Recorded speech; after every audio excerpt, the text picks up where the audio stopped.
arrabsee fakkeessanii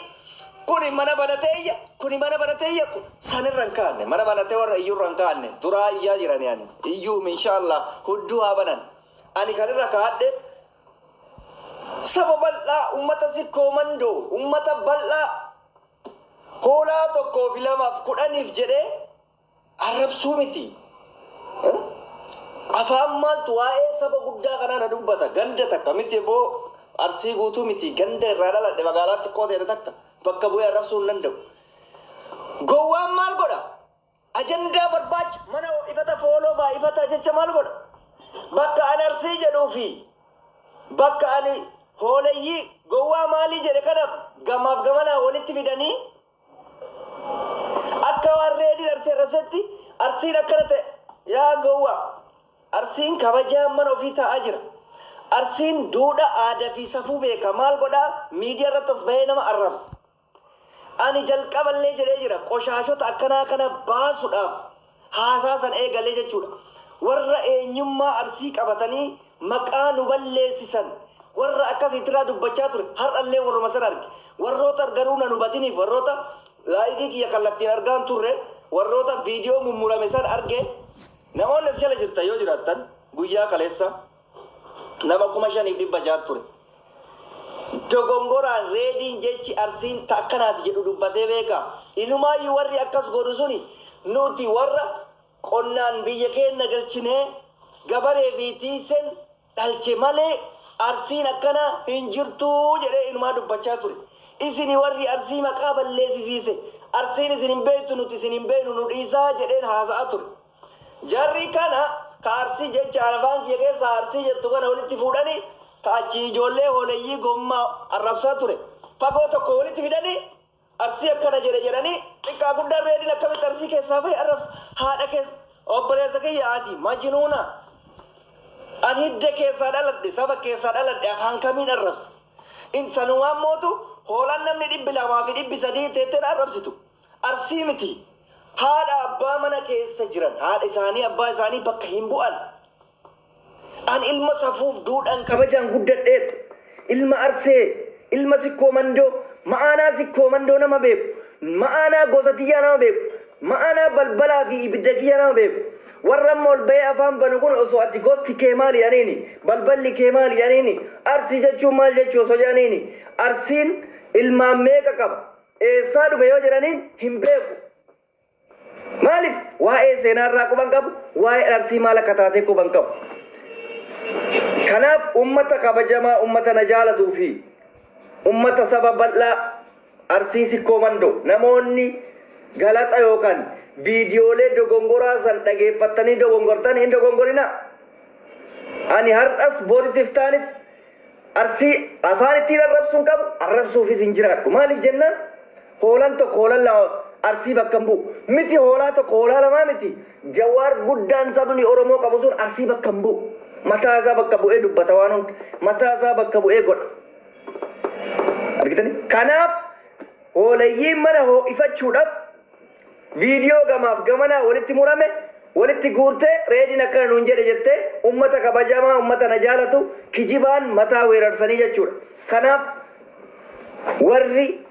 arsiin qulqulluun eenyu akka taate galtuun eenyu akka taate adda baafataa jirra jechuudha warri arsii arrabsiisiise warri duudhaa safuu arsii hin beekne eenyu akka ta'e adda baafataa jirra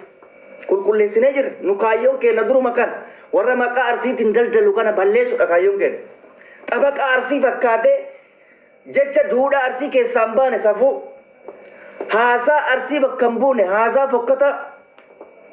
warroota haasaa warroota afaan banan kana balleessuudha kaayyoon keenya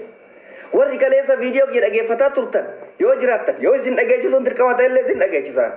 kan ammoo sodaafii miti waan saba kiyya ummata kiyya kabajuufan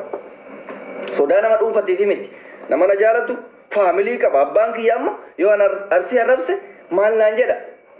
achumaa dhaladhe haati tiyya maal naan jette isa si galee an nama akkas godhuullee miti ani kan arrabse ammallee of duraafillee kan isin hin dhiifne warra wasakoota ammas iyyaa jiru kana ganaa iyyitan wasakoon ma'aanaa saba keetii dhiisi ma'aanaa mataa keetii warri jireenya hin qabne isin hin jedhe waan isin ajaa'ibu maaltu naa bahe waan machi keessallee waan biraa warra na kabaju akkasitti eegaa geggeesseen booda namoota akkamiitu akka naa bahe isin hima warri an kaleessa wasaka isiniin jedhe warri an kaleessa ajaan isaanii ofitti nama an kaleessu isiniin jedhe warri an duudhaa fi safuun beekanan isiniin jedhe oliyaa ekaa wayi manatti hafe of urgeeffataatuma shurufkaa ofii kana dhaataatuma oliyaa eewaa tokkochi manatti hafe warra osoo nan hubanne na arrabsitan okay rabbi kiyyaaf jecha isinii dhiise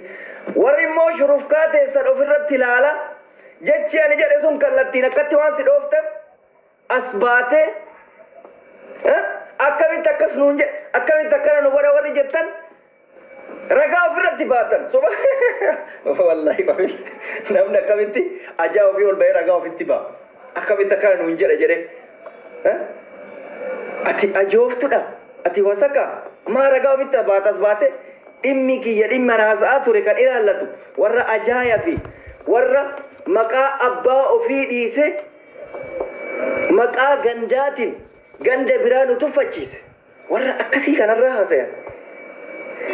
deematiniin suusii asaaminoo lijjedhaa baafadhaa isiniin jedhe eeyyama isinii godhaan maqaa arsii jedhu ofirraa buusatti arsiin adaba qaba arsii safuu qaba gadi bahee nama narrabsu afaan hin taane naasa'u asaaminoo keessanitti deebi'aa isiniin jedhan amma ijoollee asaaminoo santu gadi bahee booyaa jira taaziyaa akka isaan duudhaa safuu Oromoo fi aadaa Oromoo hin beekne maalirraa beekta guyyaa silaa artistiin deemna kabajamtuun bakka buutuun Oromoodhaa wareegamte kanatti taa'anii waa'ee kiyya xiinxala kuni maal argisiisa wallaalummaa xiqqeenya waa beekuu dhabuu isaanii istiupidii ta'uu isaanii mul'isa ajummaa ani jedhe san baalagummaa ani jedhe kan jarri sun arsii miti gara biraatii dhufan isiniin jedhe san ragaa ofitti ba'an jarattiin nu buqqisuu heddii waan jedhu shakkii keessa galanii hin shakkina nuti sirrooftanii duudhaa fi aadaa ummata keenyaa ummata arsii fudhattan taanaan wanni isin baasnuuf hin jiru arsiin kabajaa qabdu ammas kabajamaan jiraataa jira gadi baateetiniin dhimma nama dhuunfaa naasoftu arsiin gadi baateetiniin diiggaaf hin deemtu arsiin ijaarama malee gadi baateetiniin waan isiin galchine keessa hin dhooftu ka gadi baatee dhooftu warra nuti tiisee fi gabareedhaan ba'aalaa ofitti as fudhanne santu ana qabaa ganna lakkisaa wakka bu'aa arsii jedhe haasaa fokkataa haasaa nama madaalse warra akkasiisan summa billaahi lazim amma taaziyaa halloo daawwatu jiraaf malee isin azaansiisa gana ani wanni isin jettaniif wanni isin haasoftan tokko nan aarsu subhaana wa ta'ala tokkollee hikkolfa wallaahi wabillaahi isinitti taznaannaara ani injoo isinitti godhaa jira wallaaltonni jechuudha ani amaanana nammas isinidha arsii maqaa dhaattaniitiniin afaan hin banina of bakka bu'aa kootta eenyutti xabaqaa arsii isin godhe arsiin maraata akka geetii gowwaa akka geetii kanarraa maal gootiin qabdullee arsiin gowwaa takka maqama gandaa moggaafattee kan maqaa gosa ofiitu hin beekne maalummaa arsiitu kan hin beekne ani arsiidha jettee xabaqaa taate arsiin xabaqaa gowwaa akka geetii kana eessaa fidde warra fagoorraa qotee gabareen dhufe warra afaan barate warra goondar irraa dhufe warra goojjam irraa dhufe warri ani isiniin jedhe sun isa sana jechuudha ummanni kiyya kabajamaan warri kallattiin ammallee yoo barbaadan haasaan amma haasee kana bakkaan arsii jedhu tanan fuudhanii bakkaan gowwaa gara biraatii dhufte jedhu tana walitti hidhanii reediin arsiin gowwaan gara biraatii dhufte jedhanii ittiin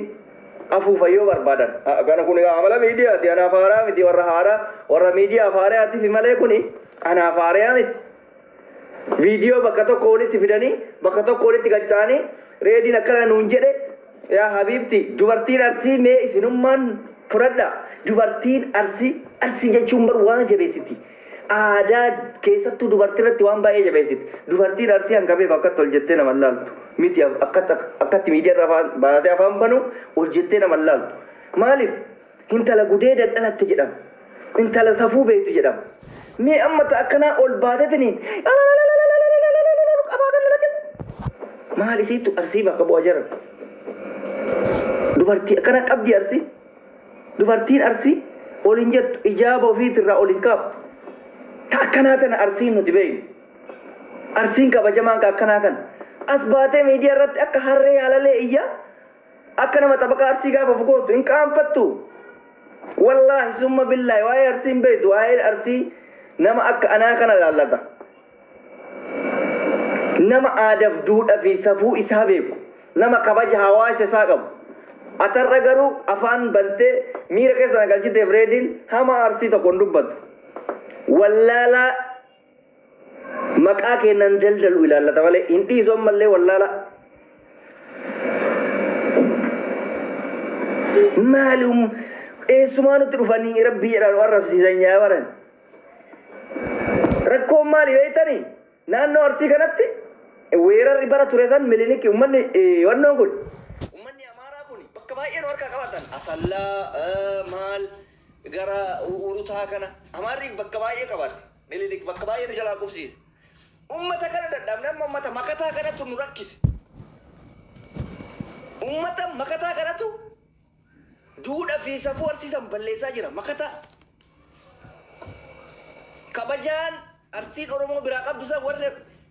nu fakkaatee balleessaa jiru warraan amma isiniin jedhe kana warra gisee bara milinik san achi keessa qubate. Warra ma'anaa arsiin beeku. Deemaa mi abbaa maatii keessan faamilii keessan akaakayyuu keessan abaabayyuu keessan gaafadha. Arsiin